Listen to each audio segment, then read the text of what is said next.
I want to turn your attention to the book of Genesis, chapter 16, this evening. Genesis chapter 16. We're going to begin our reading with verse number 7, but just to kind of give us a little bit of a background here, this is the story of Hagar, which was Abram's maid, or actually Sarai's maid, and I may get those names mixed up because we often think of it as Abraham and Sarah, but at this particular point, their names had not been changed yet. But anyway, this is Sarai's maid, Hagar, and it's her story. And I want to especially draw to your attention verse number 13, or a little part there of verse 13. But we'll read actually over in chapter 21 as well. Genesis chapter 16 and verse number 7. And the angel of the Lord found her by a fountain of water in the wilderness, by the fountain in the way to Shur. And he said, Hagar, Sarai's maid, whence camest thou? And whither wilt thou go? And she said, I flee from the face of my mistress Sarai. And the angel of the Lord said unto her, Return to thy mistress, and submit thyself under her hands. And the angel of the Lord said unto her, I will multiply thy seed exceedingly, that it shall not be numbered for multitude. And the angel of the Lord said unto her, Behold, thou art with child, and shalt bear a son, and shalt call his name Ishmael, because the Lord hath heard thy affliction. He will be a wild man. His hand will be against every man, and every man's hand against him. And he shall dwell in the presence of all his brethren. And she called the name of the Lord that spake unto her, this would be the translation, Thou God seest me. For she said, Have I also here looked after him that seeth me? Wherefore the well was called Bir Lahairoi. Behold, it is between Kadesh and Bered. And then over just a couple of pages or so to chapter 21. And verse number 9. At this point, now, the name has been changed. This is following the birth of Isaac. And in verse number 9, And Sarah saw the son of Hagar, the Egyptian, which she had borne unto Abraham, mocking. Wherefore she said unto Abraham, Cast out this bondwoman and her son, for the son of this bondwoman shall not be heir with my son, even with Isaac. And the thing was very grievous in Abraham's sight because of his son. That's talking about because of Ishmael. And God said, or because of the conflict between the two sons, and God said unto Abraham, Let it not be grievous in thy sight because of the lad, and because of thy bondwoman. In all that Sarah hath said unto thee, hearken unto her voice, for in Isaac shall thy seed be called. So God's kind of reassuring him, don't be worried so much about Ishmael, but I've chosen Isaac. And also of the son of the bondwoman will I make a nation, because he is thy seed. And Abraham rose up early in the morning, and took bread and a bottle of water, and gave it unto Hagar, putting it on her shoulder, and the child, and sent her away, and she departed, and wandered in the wilderness of Beersheba. And the water was spent in the bottle, and she cast the child under one of the shrubs. And she went and sat her down over against him a good way off, as it were a bow shot. And she said, Let me not see the death of the child. And she sat over against him, and lifted up her voice, and wept. And God heard the voice of the lad, and the angel of God called to Hagar out of heaven, and said unto her, What aileth thee, Hagar? Fear not, for God hath heard the voice of the lad where he is. Arise, lift up the lad, and hold him in thine hand, for I will make him a great nation. And God opened her eyes, and she saw a well of water, and she went and filled the bottle with water, and gave the lad to drink. Now, that's not the whole story, but that's going to be enough for us to get started, at least this evening. And I want to kind of focus especially there again, in verse number 13, the sort of the translation of the word that she used there. And so for us, it's a statement. It says, Thou God seest me. And I want to just focus on that for a little bit here this evening. Here we are in the first Sunday of the new year. And as we think ahead, we may sometimes, especially if you look at the last couple of years we've been through, we may look ahead with some apprehension. We wonder what could come and what might I have to face and all of those things. And yet we know this truth, just what Hagar found to be the case in very trying circumstances. Thou God seest me. And so we're going to focus on that a little bit this evening. A few years ago now, there was a youth pastor who was actually, he was from Arizona, but he had gone to Hawaii. I'm not sure now all the connection there. It's been a little while since I've gone over the story, but I think maybe he even had some background there or something. But he had gone back to Hawaii for a little excursion away. And he traveled from island to island there in a small boat. Of course, Hawaii being made up of islands, and he would kind of just travel around. But one day he got caught in a storm, and his little boat capsized and set him, you might say, adrift there on the ocean. Fortunately, he had his cell phone, apparently must have been in a waterproof pouch or something, but he was able to get it out and try to call for help. But out there where he was, at least, I'm not sure how far from land by this time, but at that point, he didn't seem to have any service. He was beyond the reach of the cell towers. And so, his hopes were dimming. The time was passing, his family didn't know where he was, didn't know of his predicament. He couldn't call for help. His friends were not nearby, at least there, of course, on the open water. And it just seemed as though he was pretty well at his end. But God had not forgotten him. God knew where he was. God knew exactly how to reach out to him. And as he continued to just hope for some sort of rescue, he was able to eventually, he pulled out his phone again or whatever, maybe tried numbers of times, still looking for somehow a way that he could get his cry for help to be heard.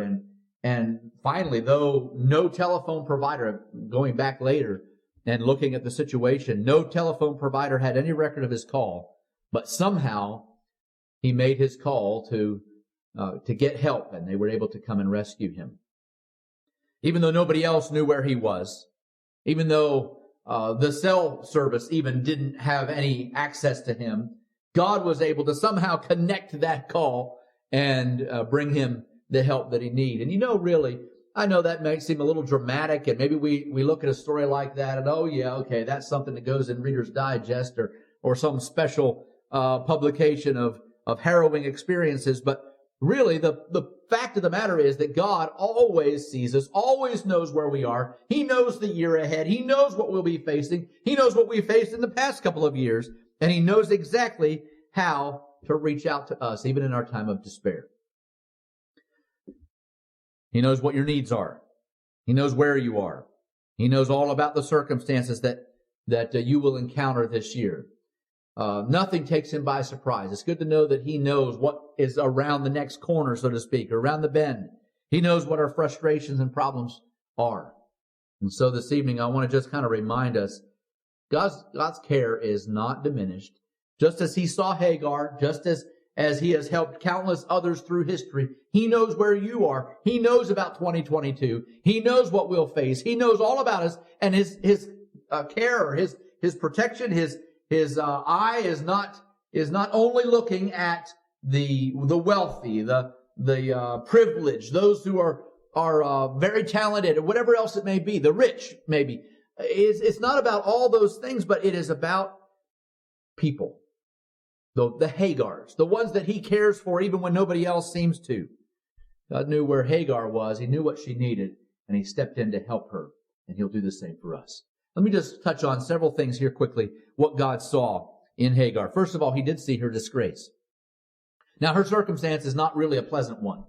And we may even look at the situation, we feel a little bit, maybe we feel sorry for Hagar, because it just seemed like there's no fault on her, and yet we sort of do look at the situation poorly. We look at it as a kind of getting out of order and out of God's plan, and so she's sort of thrown into that situation, and we may almost look with a sort of not really disgusted eye at the situation, but we just kind of put her in that situation. We in our own minds we reckon, oh yeah, Hagar. Yeah, that was a bad situation. It wasn't her fault. Probably she had been a good maid to her mistress. She had tried to help. She had tried to do her job well. I don't know all those details, but she's facing a rather difficult circumstance. And God saw her disgrace. Actually, if we look at the story, it seems as though Hagar was actually forced to leave Abram's home twice. once before Ishmael was born and then once after, which we read to you about the second time there as well. And God knew that she would never measure up in Abram's household. God knew that this is not going to ever be able to work out. He knew that she was going to be forced to leave. He knew all these things. He knew how Hagar would never really, if you want to just say it by the world's standards, she would never amount to much as far as the world's perspective, or even Abram's perspective, or Sarai's. That wasn't really her. In fact, you can look there in verse number 8. Yeah, he named her. He said Hagar, but then right then he said Sarai's maid. That's kind of what she's known as. Oh yeah, you're just a servant girl. You're just, the outcast. You're not ever going to fit in. She wouldn't be appreciated. She was forced to wander in the wilderness. But did God see that? Absolutely. He knew all about it. He knew what she was dealing with. God knew that it wasn't even her fault. From all that we can tell anyway. Probably really was Sarai's, and she's the one that caused so much problem about it. But God saw it. God knew all about it. She wasn't forgotten. Maybe I could just pause for a moment before we continue on with her story and just remind you that God sees you too. Now, I hope you haven't had the disgrace, the shame, the questions about your character that perhaps Hagar did through the years. I mean, she's in Scripture, so generations have read about her, and generations have probably kind of put her again in that, again, maybe not questioning her character, because we know the story, and it's probably jealousy on Sarai's part has put her there, but really we kind of look down on the situation and look down on her. And so maybe you have had at least somewhat of a similar circumstance, not at all, hopefully not anywhere near what this was, but still, in a sense, maybe you've had the shame, you've had the disgrace, you maybe have faced some questions, and yet God knows every part of your past. He knows where you've come from. He knows what you've faced. He knows what maybe others have thought about you, and He sees those hurts and frustrations, maybe the mistreatment that you've experienced. He knows all about those things. Could I just remind you that even in the worst of times, God's not forgotten us? He knows all about where we come from. He knows what's our fault and what's not our fault. And even if it was our fault, He knows how to bring us through those things. He sees our disgrace. He knows all about the circumstances. Could I just remind you of that little song? If His eye is on the sparrow, then don't you think He'll watch you? Yeah, He can see us. I know He watches me. And He also knows every single part that we face. Good, bad, He knows every part of it. And He knows our disgrace. I hope that's not really where you are this evening, but I would like to just urge you not to forget God sees every part of what you deal with. He knows all about the details. God also saw her desperation.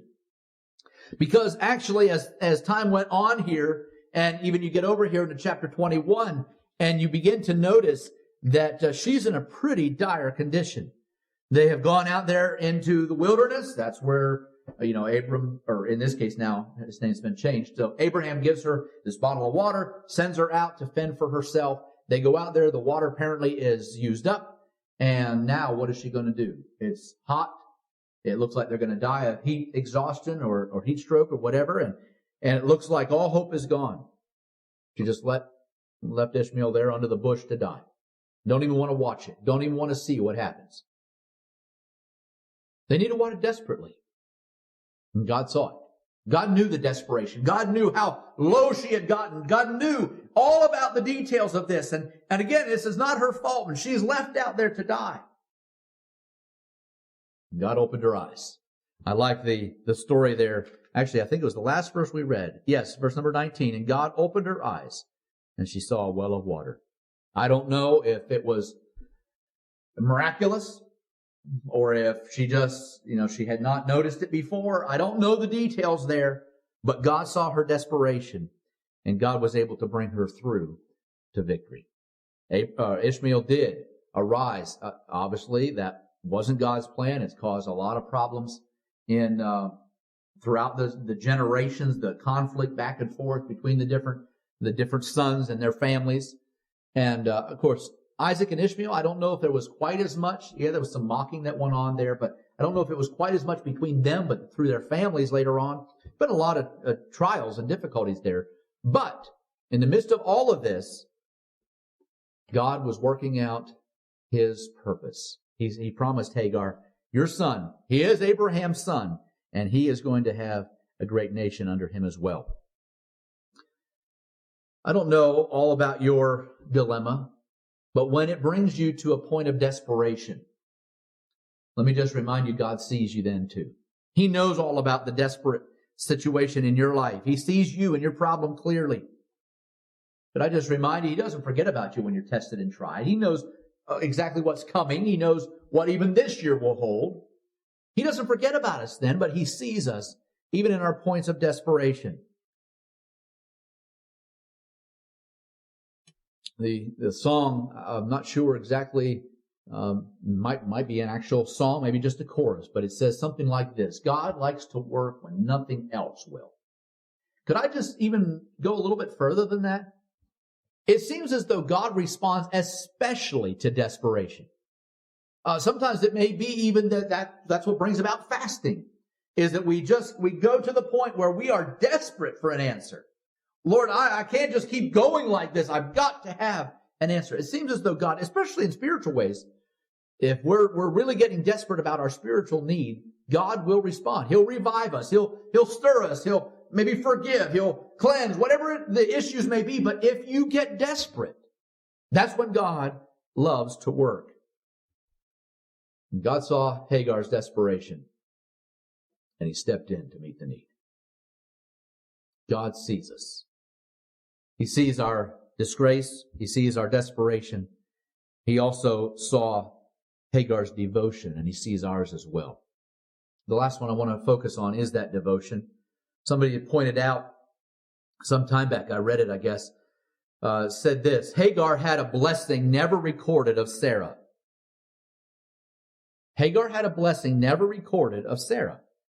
A personal revelation of God in condescending grace. It seems as though Sarah is just almost seen as Abraham's wife. This is the one through whom God gave the promised son. I'm not saying that she wasn't important, but she never really seemed like she has this personal encounter with God, in the same way that Hagar did, at least. But God saw that Hagar was willing to do what she had to, and he blessed her with a personal revelation of himself. It's quite a testimony for a maid that's thrown out of her home through again, no fault of her own, but through the whole circumstances there. She is cast off, and yet she has even a greater sense of God's presence, apparently, than what Sarai had, or Sarah, known later. She found favor with God. You can find a part of the devotion there in, let's go back to verse number 9. And Sarah saw the son of Hagar, the Egyptian, which she had born unto Abraham, mocking. And then in verse 15, let me just check. I may want to go back to actually verse number 9 in chapter 16. I was over in 21 still, but let's go back to verse 9 in chapter 16. And the angel of the Lord said unto her, Return to thy mistress and submit thyself under her hands. Okay, that's what the command is. That's what she's supposed to do. It's not easy. This is not an easy task. And then verse 15, And Hagar bare Abram a son, and Abram called his son's name, which Hagar bare, Ishmael. She went back. She had her son in Abram's household. It doesn't seem like that's a very easy thing. That's eating humble pie, if you might want to put it that way. And so what happens is she is devoted enough to what God said that she says, all right, this is going to be tough, but I'm going to go back. And she bore her son there in Abram's household. She submitted herself to Sarai according to the angel's words. Verses 13 and 14, I believe, will give the instruction there. I probably ought to just go ahead and get back there to chapter 16. It's easy for me to turn my pages and get out of whack. Okay, So you go back to the 13 and 14, the issues going on there. She's saying, I've seen God. I mean, God has dealt with me, and God has sent me back. And so I'm going to follow him. I'm going to do what he wants me to do. And of course, then over in chapter 21, you see it happening again. Let me just go back there to 13 and 14. God gives the promise there. He's going to make this son a great nation. And even though she had to leave, she was that came to pass. God was able to bring about his purpose. Throughout the whole story here, now I know it's a difficult story, but we see that Hagar, even though she was sort of pulled around by a chain, you do this, do that, go here, go there, she came back and then she sent away again. All those different things happening, God saw her devotion. But I would like to just ask you a question here, even this evening. How devoted are you to God today? What about whenever God asks hard things of you? You see, God sees just how committed you are. He sees if you're wandering around in the desert. He sees when it seems like all hope is gone. But does he see a heart yielded to him even whenever you're going through the tough time? Does he see devotion in you? Now, I just want to remind you, you're never alone in the trying time. You're never unnoticed when you wander away either. And God wants to reach out to you. He wants you to have a devoted heart to him. Maybe I could just urge you even this evening, stop playing hide and seek with him. Just know he sees you. He knows where you are. And just simply devote yourself to him. Whatever he wants, however he wants to use you, you can find yourself blessed by his presence. He sees you. Wherever you may be this evening, he sees you. He loves you, even when it seems like nobody else may. When nobody else at least seems to. So we face the new year ahead. Just remember he sees you. He knows what you're going to face. He knows all about the circumstances. And could I just remind you tonight in closing, you can trust him. The same God who saw Hagar sees you, knows your circumstances. He can come through for you as well. He can do miraculous things to bring about his purpose. But you need to devote yourself to him. He sees your disgrace. He sees your desperation. And oh God, help it to be true that he sees our devotion. No matter what comes, we are devoted to him. Amen.